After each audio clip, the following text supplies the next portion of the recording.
आखिर ऐसी क्या वजह थी जो हिटलर के दिल के अंदर एक आग जला के बैठी थी? Ja, dann tritt für mich ein, so wie ich für dich eingetreten bin. Hitler का बाप कौन था? हिटलर के मन में क्यों इतनी गर्मी थी कि उसने 60 लाख यहूदियों का कत्ल कर दिया? In connection with the Jewish question, I have this to say. It is a shameful spectacle to see how the whole democratic world is oozing sympathy for the poor. हम आज बात करेंगे Adolf Hitler.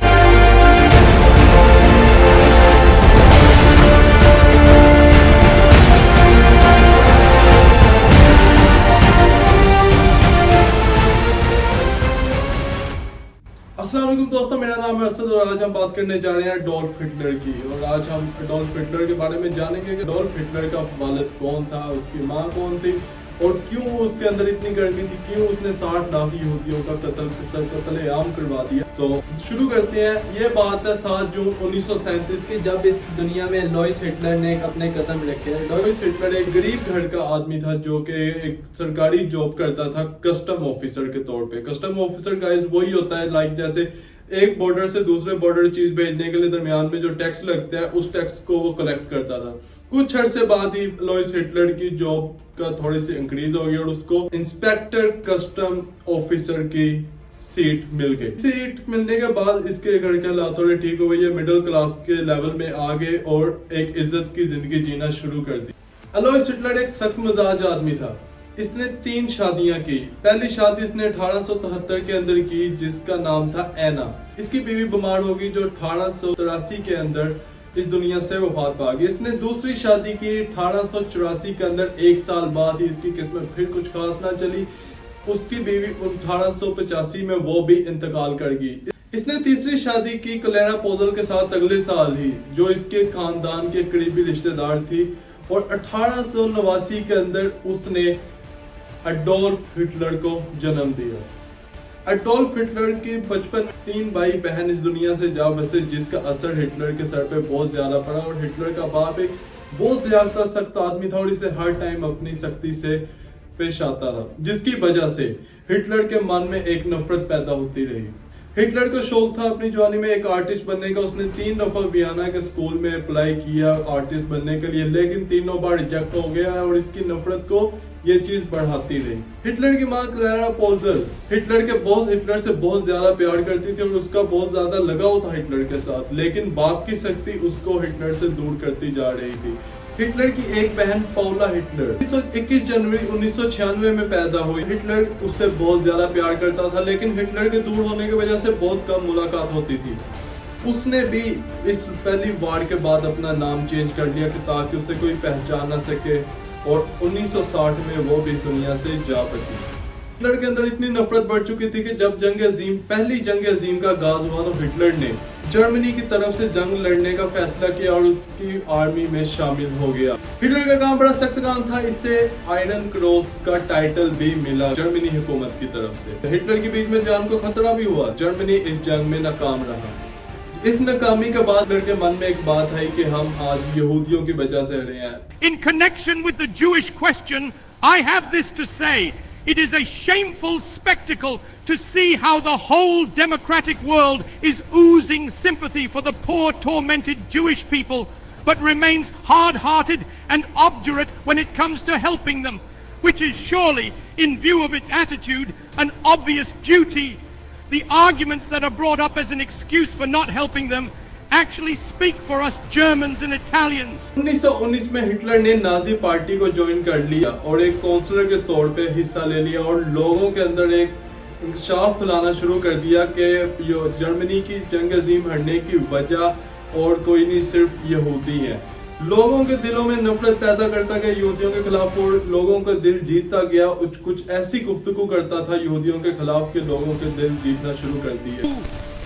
Meine Arbeit für richtig hältst, ob du glaubst, dass ich fleißig gewesen bin, dass ich gearbeitet habe, dass ich mich in diesen Jahren für dich eingesetzt habe, dass ich anständig meine Zeit verwendet habe im Dienste meines Volkes. Gib du jetzt deine Stimme ab. Wenn ja, dann tritt für mich ein, so wie ich für dich eingetreten bin. बहुत ज्यादा support करना शुरू कर दिया Hitler को। 1923 में Hitler ने एक बगावट पैदा करने की कोशिश की जिसमें नाकाम रहा, जिसका नाम था बेरहाल पुच। इस बगावट में फैलाने में हिटलर नाकाम रहा, जिसकी वजह से उसको जेल भी जाना पड़ा और जेल के अंदर उसने अपनी किताब लिखी जिसका नाम रखा गया मेन कैंप। हिटलर 1933 में जर्मनी का काउंसलर बना और उसने सारे इख्तियार अपने हाथ में कर लिए। जर्मनी को एक डिक्टेटरशिप बना दिया। मीडिया, कोर्ट, ऑपोजिशन और सब कुछ उसने अपने कंट्रोल कर लिया। हिटलर का सबसे बड़ा जुर्म था दोस्तों 1933 में हिटलर काउंसलर बना और कुछ ही अरसे में डेमोक्रेसी को खत्म करके जर्मनी का डिक्टेटर बन गया। मीडिया, कोर्ट, ऑपोजिशन सब कुछ उसके हाथ में था। अब वो सिर्फ एक आदमी नहीं रहा, एक मशीन बन गया।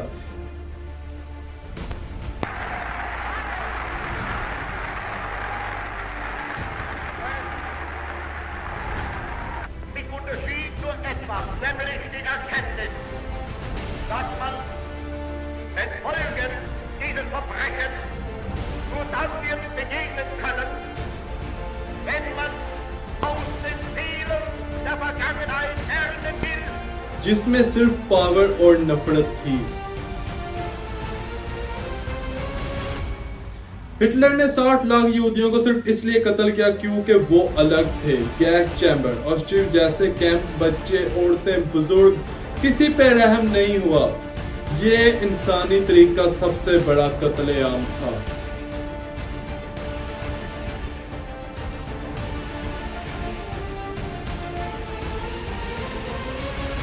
एक सितंबर 1939 में हिटलर ने पहला हमला किया पोलैंड पर और पोलैंड पर कब्जा भी कर लिया। जंग क्यों हुई?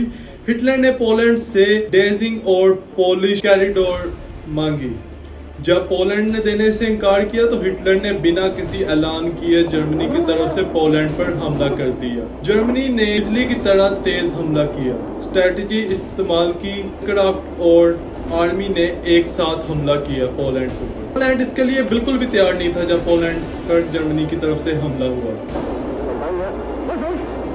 पोलैंड सिर्फ 27 दिन में जर्मनी से हार गया।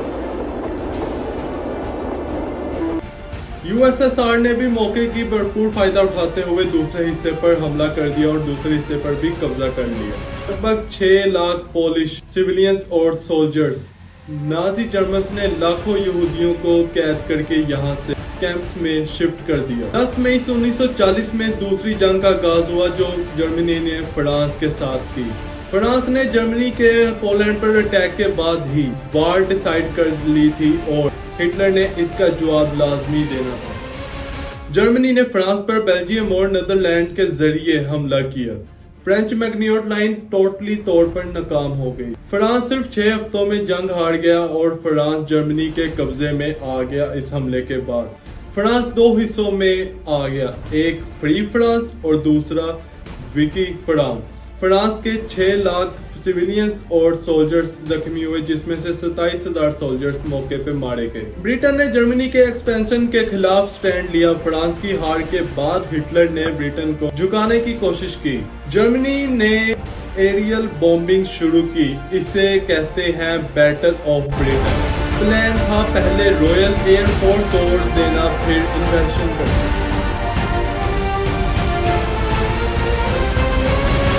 ब्रिटेन ने आरएएफ के जरिए जर्मनी को हराया।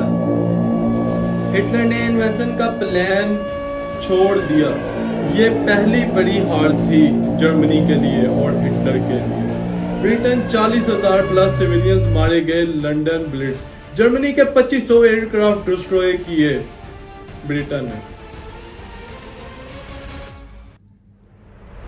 और चौथे नंबर पे जंग हुई सोवियत यूनियन के साथ। क्यों जंग हुई? हिटलर चाहता था कि रशिया के जरिए और जमीन पर कब्जा करे। यहूदियों और कम्युनिज्म के खिलाफ भी उसकी आइडियोलॉजी थी। 3 लाख जर्मन सोल्जर्स, 3,000 टैंक्स और 2500 एयरक्राफ्ट के साथ स्वीडन अटैक किया गया। मॉस्को और यूक्रेन टारगेट थे।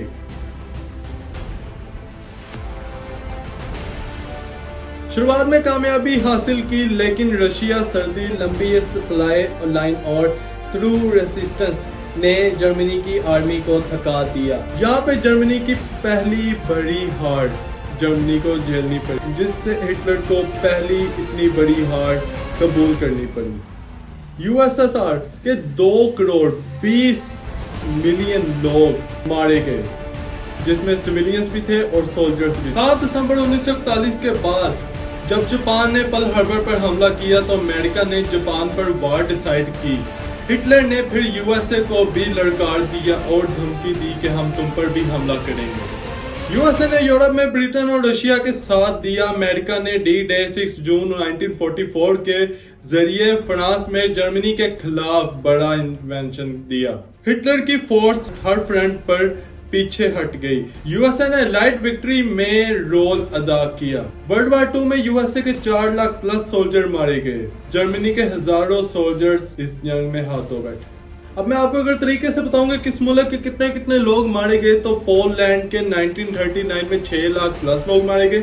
उसके बाद फ्रांस के 1940 में 6 लाख लोग मारे गए। उसके बाद ब्रिटेन के 1940 के अंदर 40,000 सिविलियंस मारे गए। उसके बाद यूएसएसआर के 1941 के अंदर 2 करोड़ लोग मारे गए, यानी कि 20 मिलियन लोग। उसके बाद यूएसए के 1941 के अंदर 4 लाख प्लस सोल्जर मारे गए। उसके बाद ग्रीस के 1941 लाखों लोग मारे गए। उसके बाद नीदरलैंड और बेल्जियम के 1940 के अंदर 1 से 2 लाख सोल्जर्स और सिविलियंस मारे गए। जब सारे मुल्कों ने मिलकर जर्मनी पर हमला करना शुरू कर दिया, जब बर्लिन की गलियों में बॉम्ब गिर रहे थे, तो हिटलर एक तय खाने के अंदर छुप के अपनी जिंदगी के, अपनी सांसों के आखिरी लम्हों के फैसले ले रहा था। हिटलर उस वक्त बर्लिन के रिच काउंसिलर के नीचे बंकर में था। रशिया की आर्मी ने बर्लिन को चारों तरफ से घेर लिया था। हिटलर ने समझ लिया कि अब जीत मुमकिन नहीं। उसने अपनी पूरी जिंदगी का सबसे आखिरी फैसला किया, खुदकुशी कर ली। एवा ब्राउन हिटलर की बीवी जो 16 साल से उसके साथ थी, हिटलर के साथ लॉन्ग टाइम से हिटलर के साथ थी।